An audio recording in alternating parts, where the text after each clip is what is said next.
红尘摘录，令人炫目的6月阳光充溢在这个镇市上，街路上的人们似乎都为生活而奔逐着，来来往往，接踵不断。路树的凉荫下，好像是从附近的农村来的妇女们吧，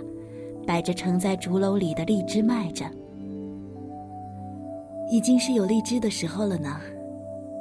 黄庭辉看着卖荔枝的渗着汗水的面孔想，屏东的木瓜，台南的芒果，台中的荔枝，都是出了名的美味水果。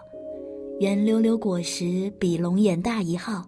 有龟甲纹的外壳，剥开便有厚厚的乳白色果肉，淡淡的一甜一酸的味道，那么清爽的在舌头上融化。